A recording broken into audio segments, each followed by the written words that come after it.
Most people in Vancouver do a yard cleanup in spring, but their garden still doesn't grow properly. Hi, this is Darrell. I've been working on landscaping and garden maintenance in Vancouver, especially around Kitsilano, for over 25 years. Today I'll show you 5 simple things professional landscapers do that most homeowners miss. A lot of people do yard cleanup, garden maintenance, use landscaping services. They clean up everything and forget to add new soil or compost. But a few weeks later, the garden still looks weak, messy, and unhealthy. Right now I'm going through raspberries, herbs, and perennials. This is a real yard maintenance, not just quick cleanup. You need to cut back all the last year's fruiting canes. If you don't, the plant can't push any strong new growth. A lot of homeowners miss this step. You'll see weeds growing inside your pots or beds. This is why many people feel like their garden landscaping is not working. Those weeds are stealing nutrients, so you have to remove them properly. This is one of the most important Vancouver gardening tips. Every spring I add compost, especially for fruiting plants. If you want better results from your vegetable garden tips, or even cheap container vegetable gardening ideas, this tip is critical. Know what not to prune. Not all plants should be cut. For example, Saskatoon berries, young shrubs, flowering plants, if they already have buds, don't touch them. Otherwise you lose your fruit or your flowers. This is where many beginners make mistakes. This is real professional garden maintenance. If you scratch the bark and it's still brown, it's dead. If you scratch the bark and it's green underneath, the branch is still alive. Also remove crossing branches because they rub, create damage, and lead to disease. That's how you keep your backyard landscaping clean, healthy, for long term. This is the difference between basic cleanup and real landscaping services. So as you can see this pile here, this is just from my one of the blueberry bushes at the back here. I'm just kind of cutting off all the dead and diseased stuff, any weak branches. Just cleaning up here because you can see a lot of the new buds are starting to grow on the top here. So again, just cleaning up all this old stuff, and then I'll show you some of the raspberries here in a second. Just get the last bit cleaned up. So yeah, surprisingly enough, there's a lot of old sticks on here, and you can see. I'm not sure if you can see the. Take it out here. I'll show you. This is the blueberry bush I'm working on, and you can see all the new growth and the buds starting to come on the tops here. That was actually surprising, the pile that came off of this, because last year this one did dry out in the summertime, so it had a lot of like the dead branches from the new growth that tried to come out on the plant last summer. And then again, you know, a lot of these, like the hydrangeas, you can see the buds here coming up lower down.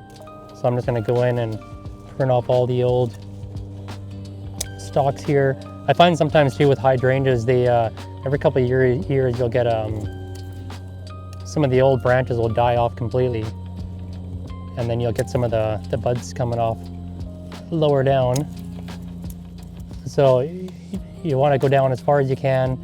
Again, trim off any of the old stalks that are all dead right to the ground, and just keep the ones with the all the new buds coming up on the top there. Hard to get in here because of all the rose bushes in here too. But a lot of the currants and the gooseberries, things like that, I'm just going to leave a lot of these fruit for now. Just let them grow off of what they had. You can see a lot of the flowers coming off these here as well. And then for the raspberries, just kind of doing a quick look through here. Some of these roses, I'll show you these roses here too. These rose bushes, these were, as you can see, like this is a whole new shoot coming off the bottom, but it's actually coming off lower down at the bottom here.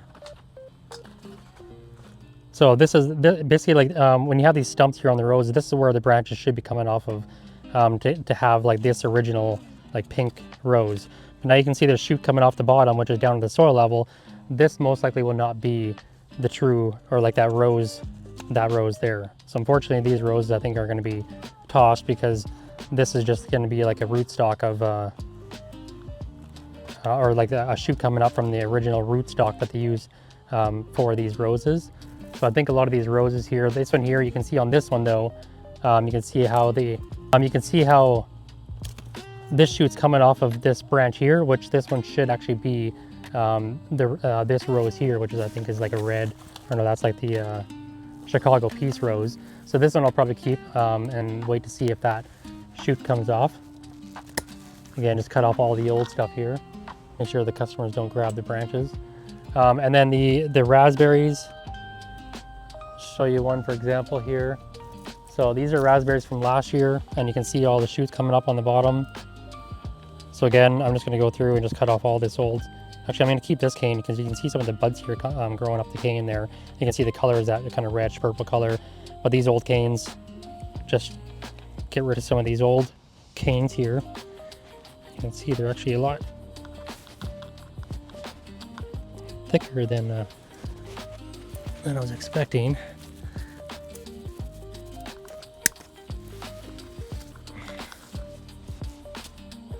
So yeah, I'm just going to go through on the top here, all through this pile back here. I'm going to cut back all these raspberries. Again, just keep the canes that are that purpley color, and then I'm going to cut back all the old branches that you see that will not be bearing any fruit. Again, this is a large one at the back here. Again, just go through, cut off all these old branches to promote all the new growth coming up. Raspberries too, like a lot of the raspberries, you'll notice too, like if you don't cut them back until the spring, sometimes you'll notice like the seed pods hanging off of the branches, and that way you know that those branches have already finished, or those canes have already fruited, so you can cut all those canes back and get rid of those canes to promote the new canes to shoot up. Also too, a lot of raspberries will produce new growth in the summertime, usually around July or so. And those canes that grow in July will be your fruiting canes for the following season. So again, you don't want to be cutting back all the canes because like I said, with the one here, this is a shoot from last year. So again, this will bear fruit this year, and all the shoots coming up on the bottom here. Some of these shoots may bear fruit this year. If not, I'll keep those shoots for the following season, or if customers buy them, I'll tell them, again, same thing, keep the canes for the following season that have not fruited. And then again, there's some other ones, some of these black. I had some, this is a red mammoth. Again, you can see this cane would have fruited last year. And this cane, you can see it's already dead anyways. Cut that off and you can see the shoots coming up on the bottom. So I'll give these guys a little, a few inches of compost on top, just to give them a little boost of the food source there for the spring. And other than that, it looks like most of these other ones I have in here, some of these are grapevines. Again, I'll leave the grapevines as is because they are still quite young. And just mostly what I'm doing today is working on these old canes. As I just continue to go through and prune all the raspberries and stuff like that, there's also some herbs in here. This is a French Tarragon. You can see the shoots coming up.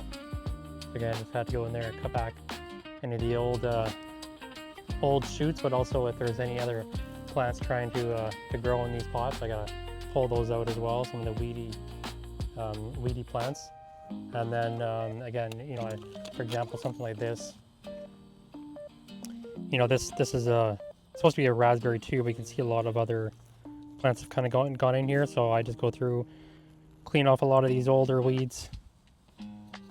And again, like I said, with all the fruit here, I throw out a couple inches of compost on top in the spring, give them that good feeding as soon as these start to wake up. And then other than that, we'll do like a liquid feed later on if we have to, through the summer months, if the plants are still kind of sticking around here. The other ones I wanted to mention here too as well were these hardy hibiscus, the Rose of Sharon's. These unfortunately this year took a hit either with squirrels or possibly some rats. They actually chewed a lot of the bark off the bottom of these trees here. So some of these hibiscus, the Rose of Sharon's here, they may not make it through this past winter, but I'll still just leave them here for now, see what happens. See some of these fritillarias here. There's an orange one, a kind of red one at the bottom there. All these new fritillarias coming up. The bulbs that we planted back in the fall. But yeah, again, some of these other trees here, this is a, these guys here, these are the, what are these ones again? Saskatoon berries. I planted one of these in a giant tub last year, and you can see all the new growth coming up here, all the fresh flower buds coming on. And then I got a couple of smaller ones here as well that are still fairly young, but they're all budding up as well. So I'm not going to do a whole lot of pruning on these ones. I'm actually keeping this one for our family here to enjoy the fruit off of this one, the one that we planted into a bigger tub. Again, I got some hydrangeas in here. These guys here, again, you can see the darker color there. That's all the stems that are still alive. These darker stems here, again, you want to go down, prune off some of these older stems, because these will not be viable stems this year. And you can also tell too, if you scratch the bark's brown underneath. If it's still alive, it'll actually be green color underneath. So I know those stems are already finished. The rest of it here, I'll just kind of leave as is, see what comes off in the next couple months here. But another one too that I wanted to show you is the, as you can see, I'll bring it out and show you. It's also a good time to kind of go through and trim off any branches that are crossing. So you can see these two here, these are crossing branches here. And over time, with the wind or movement of the plant, these are just going to keep rubbing on each other, potentially causing cause disease. So I'm just going to cut off this branch here and keep this one. Actually, I'm going to prune this one back a little bit anyways. And I'm going to cut off this whole branch here to avoid any of that. And you can see now the branches are all even in between, and they'll probably grow from there. This actually branch, I don't think this one's even alive. No, that one's finished. So we'll leave that as is now and see how that comes up in the spring. I had a bunch of purple raspberries in here too, and black raspberries. These are the same thing. I've already cut back the old canes. There's a gooseberry here. You can see this branch is actually a dead branch there. These ones, normally gooseberries do actually survive the winter. This one here does have some dieback on it. Some of the tops have already kind of died off, so I'll just give that light pruning and see what happens in the next month or two. We're already at the end of March here too, so I know like some of these plants are a little bit delayed this year because we had some cold weather in the beginning of March. Again, you can see the hibiscus here. They are actually getting the green buds on there, so some of these did survive the nice pruning that the rats or the squirrels did on the trunk. At the back is just some wild roses, Rosa rugosas. Again, they're shooting up on the back, so I'll just leave those for now. This one, this is our viburnum brandywine. Again, not much going on with this right now. I'm just going to leave it as is too. It's still a young tree, not a whole lot of pruning. Strawberry arbutus at the back. Again, I've already cut off some of the old stems last year that died off. There's a lot of fresh growth coming out on them already, so again, there's not a whole lot I'm going to be doing to those. And then the rest of this batch is, again, like I said, just other fruit, gooseberries, and I'm not sure actually what this one, I think this is like the currant. I keep forgetting the names on these ones when they branch out from the spring here. But again, yeah, there's not a whole lot of pruning I'm going to do with these ones just because they have a lot of flowers on them right now, so I don't want to be cutting off any potential fruit or anything like that. So yeah, I'm going to leave those for now. Looks like all these are the same. So you can see this is what I was telling you about with the damage that has happened. They chew all the bark off there. I mean, I guess they love the flavor of the bark, but again, you can see the buds are coming off, so some of these have actually survived the damage. Unfortunately, this one has not. You can see how much damage they already did to that one. So that tree's already dead. I can tell that one's already died off from the damage. And then the other pots I have, these 1 gallon pots, these are all from chives from last year, so I'll see if these ones all come back from the following season. Other than that, I'm gonna go through and I still have to go through and cut back all these echeverias, or sorry, echinaceas. So these are, you can see actually on some of these here, see all the new growth coming up at the center. Again, like I said, it's not too late to be going in and cutting back all your perennials. Same thing, you just basically go around the outer edge, cut back the old flower spikes, cut off all the old growth from last year, and then what you're left with in the center is that growth there. Usually over the winter time, echinaceas will have a little bit of growth in the center that sit there over the winter time. Occasionally they'll just kind of die back completely to the ground. So wait till about April or so and see if you see all these shoots coming up before you decide to dig out your plant or throw your plant away thinking that it's already kind of dead. A lot of these peonies I already went through and take all these peonies out. You can see all the fresh growth coming up on the peonies. So these guys, not a whole lot of pruning going on with the peonies right now.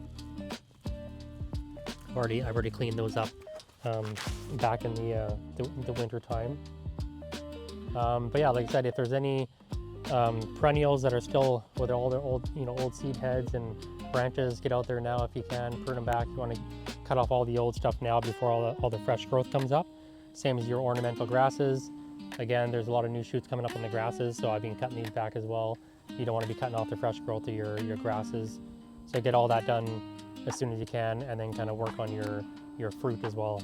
Most of your raspberries, go through blueberries, any deciduous shrubs, deciduous fruit that may have a lot of dead and old branches there to trim up. Other than that, yeah, we got a lot of new perennials coming in right now, a lot of new shrubs, some new conifers coming in, some pines, maples are just starting to come in now as well. So every week we got something new coming in for outdoor plants. So come check us out. We're open every day, 10:30 to 6:30. We'll see you when you come in.